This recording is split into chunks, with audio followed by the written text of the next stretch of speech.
Good evening, Bahamas. Coming up tonight, the PLP continues its attack on F&M leader Dr. Hubert Minnis after he called the party desperate. Just when will Perry Christie make way for a new leader of the Progressive Liberal Party? Another night of violence, according to the police. Plus, why money woes won't stop the Christie administration from throwing another Junkanoo carnival.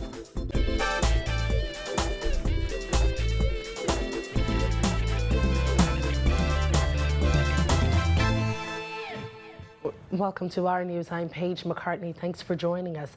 Topping news tonight, yet another Progressive Liberal Party MP is slamming Free National Movement leader Dr. Hubert Minnis, who recently called the PLP desperate for putting former F&M MPs on display at the PLP's recent national convention.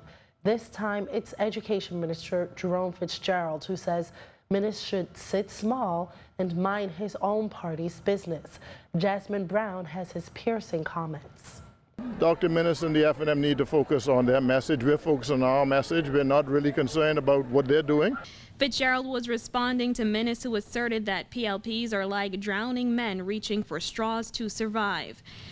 Minnis also dismissed Prime Minister Perry Christie's move to bring former members of the F&M on stage at the PLP convention to pledge their support for the governing party and its leader.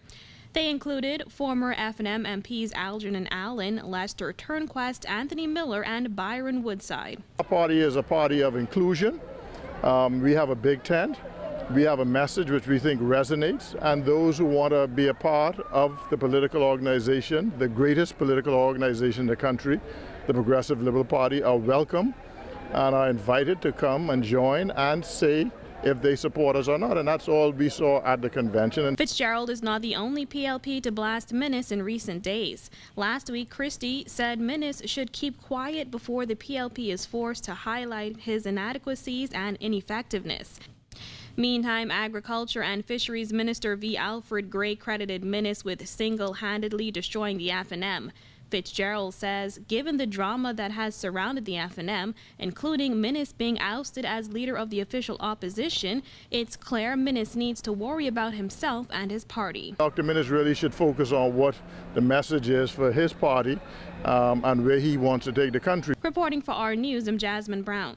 Well, the Progressive Liberal Party has once again chosen Prime Minister Perry Christie as the man who will lead that party into the next general election. But if the PLP secures another general election win, will Christie stick around to serve a full term as party leader?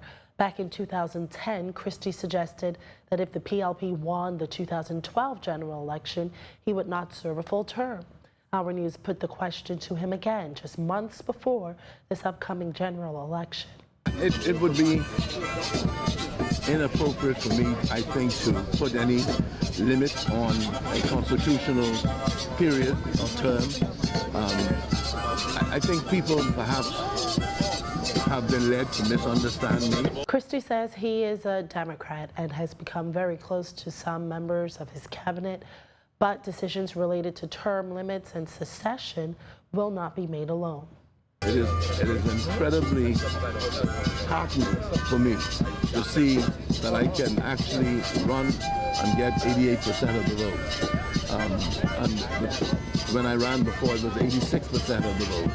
And so clearly, there's every indication on the basis of consistency that I enjoy major support in my party. And I'm grateful for that. And we're going to make that decision together. You know, so I don't think the country is going to have any degree of disadvantage in terms of succession from me, Perry Christie, as a personality. And in other news tonight, police are reporting another killing overnight. They say it was just before 9 Saturday night when a man was outside of a club on the corner of Faith Avenue and St. Vincent Road playing a game of dominoes with a group of men. That's when police say an armed assailant approached the group and shot the man. The gunman escaped in a dark-colored vehicle.